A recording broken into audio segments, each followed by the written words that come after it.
sasabihin ko kay doktor, tamad po bumangon. Pagka po ginigising ko, galit pa, ayaw bumangon.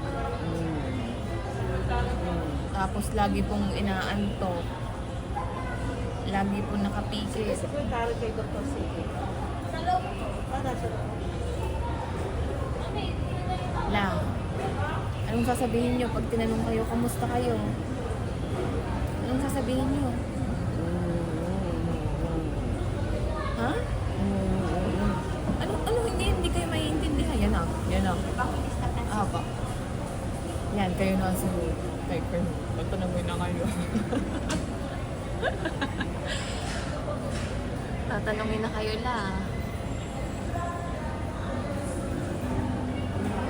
Anong sasabihin nyo? Alam nyo nang sasabihin nyo pag kayo tinanong. Anong sasagot nyo?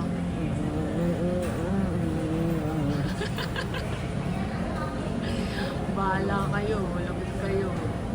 Pasaway kayo, ayaw nyo kumain sa bibig.